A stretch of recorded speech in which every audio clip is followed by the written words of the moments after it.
This is Rock Leach with Social Fire. Organist Joshua Andrews has shot multiple times the youth pastor Denzel Branch because of a love triangle gone wrong.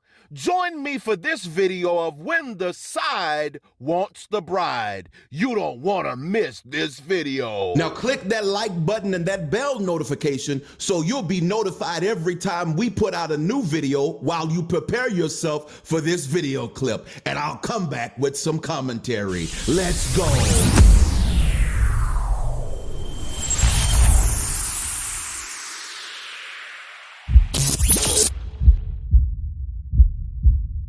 The mother of a Dallas youth pastor shot and killed on Easter Sunday says she knows justice will be served, but she keeps the family of the accused in her prayers. Denzel Branch was shot and killed outside the New Generation Church in South Dallas, where he worked. Police say the father of 5 got into a fight with his ex-wife's boyfriend after Sunday's service. Investigators say Joshua Andrews confessed to shooting Branch several times. Branch's mom says she's leaning on her faith to get her through this difficult time. Leave as a mother who loses a child, you got to have something to hold on to. That's why my faith is so important to me. A celebration of life service for Branch will be held at Macedonia Missionary Baptist Church on Saturday. Gunned down moments after an Easter Sunday church service in South Dallas. Police say the confrontation started with an argument between 2 men. As NBC5's Alicia Barrera explains, the suspect and victim had close ties to the church. Good afternoon. It was Easter Sunday, which meant that a lot of people were home, and most of them witnessing when that man was running down 56th Street moments before being gunned down. He was running on foot. He was running. All evidence now cleared out, but the images still vivid in the minds of neighbors. Just scared. Like, I don't want my kids to be, in the front by themselves playing. Easter Sunday celebrations along 56th Street. Me and my family, we was in the house playing games. Blocked off with caution tape after multiple shots were fired. And all of a sudden we heard 2 shots. And then next thing you know, you hear pow, pow, pow, pow, pow. I seen that the guy was laying, on the ground and, people were yelling. Police say Joshua Xavier Andrews ran from the scene but later turned himself in and confessed to shooting Denzel Branch. He's now charged with murder. The only thing I know is that it started at the church down the street down there, and we seen him running this way. According to the arrest affidavit, witnesses told police both men had attended Easter services and got into an argument outside of New Generation Church. Branch allegedly punched Andrews in the face, which led the suspect to pull out his gun. Andrews later telling police the argument stemmed from a love triangle after the victim's now ex-wife had an affair with Andrews. Witnesses claim both men had close ties to the church, including the victim allegedly serving as a youth minister. However, the church only posting a statement on Facebook that says in part, they're deeply saddened by the tragic incident. In South Dallas, Alicia Barrera, NBC5. Now, when I look at this story, there are several things that I've got to point out. Now, this is Joshua Andrews. He is the adoptive son of Chris Andrews, who's elder Chris Andrews, who passed away, who is which makes him the nephew of the pastor there, Eric Andrews, Superintendent Eric Andrews. This would be his nephew. And so looking at this is just tragic all the way around because not only did Superintendent Andrews, who's the COGIC superintendent, Church of God in Christ, for those that don't know, Church of God in Christ superintendent, not only did he lose a nephew, but he lost his youth pastor. So in fact, by being their leader, he lost 2 sons. This is a very difficult situation, but it also asks some questions here. I've got to ask you some questions that are put out here, just schools of thought. What do you think about couples who divorce in the church? Now, I do want to say that this is, they divorced in November. Now, the affidavit did show they divorced in November. However, Joshua and the wife did start their relationship in May of the same year. So it was a side thing. He was if you want to put it to that term, that vernacular, he was the side piece.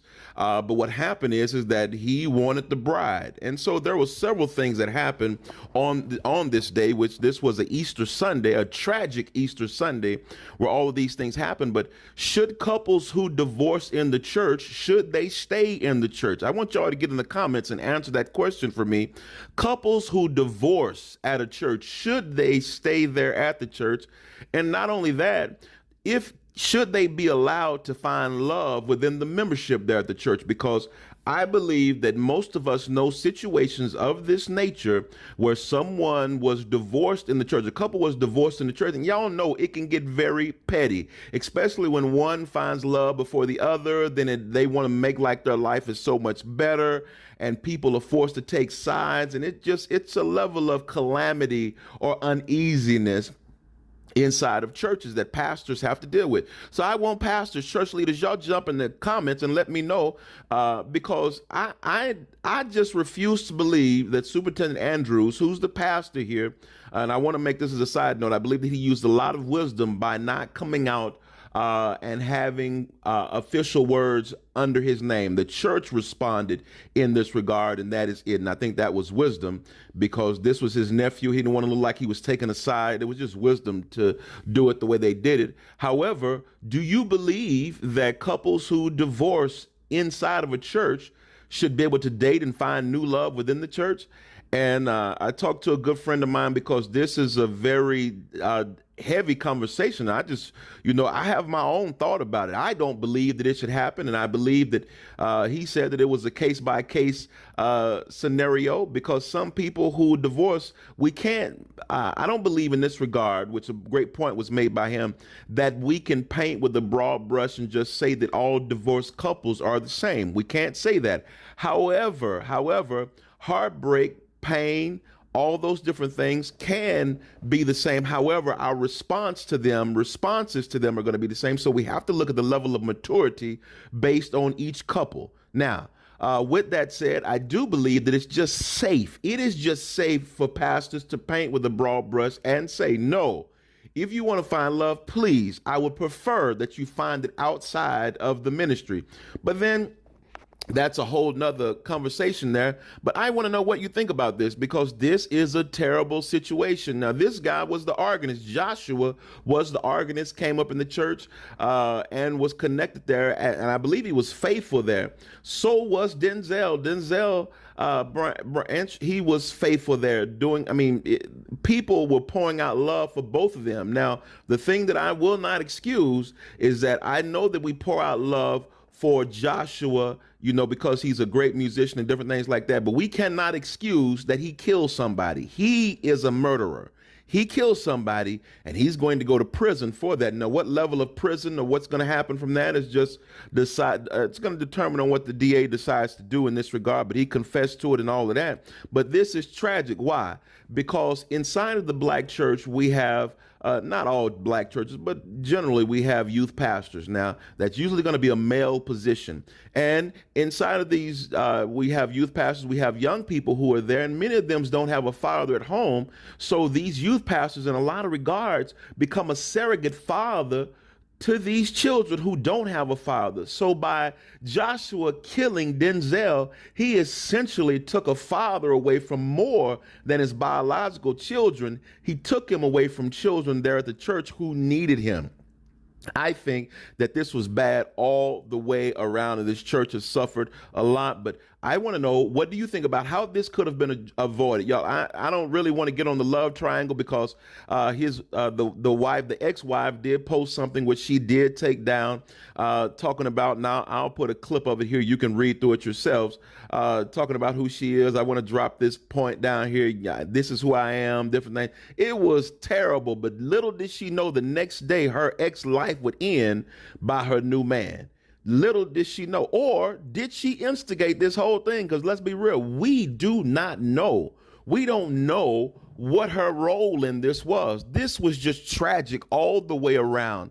And the more and more I look at it, how can churches avoid these kind of things? Because as long as there is love, there will always be dysfunction.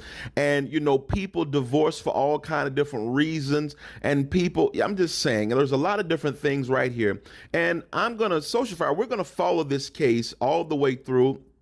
You know, even what the DA says, and we'll probably start this as our live session of what we're going to talk about, because these things happen. And even with there are several, because I'm thinking of another pastor who had this same kind of thing happen, where a couple of 18 months, 18 months, a couple of 18 months. And it was the Funderburk, Pastor Funderburk. Y'all remember him. He was the same pastor who was berating his church about the Movado watch, that they didn't get him the Movado watch. And it was terrible. It went viral. It even made it to the Breakfast Club. And you know, that's what they're known for recently. However, that church also had a couple where the husband killed the wife, and they had only been married for about 18 months. I mean, it's terrible. These kind of things happen. Death happening like this is not something that we should ever take lightly. I do want to say that and make sure I say that plainly. If you feel that bad about a situation, leave. Get you some counseling. Get you some help, but don't harm anybody. And it does more harm to yourself. Joshua, in this moment, made a permanent decision based on something very temporary. He could have walked away. However, it is said, and y'all see, they did say there that Denzel did reach through his car and punch him in the face.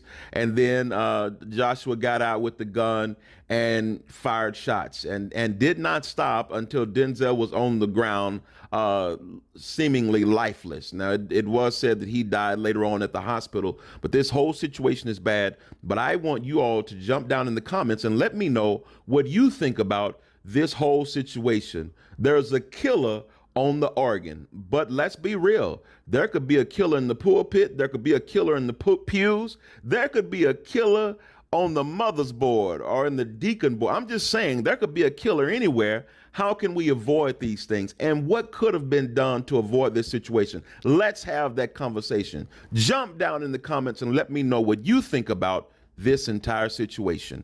Let's go.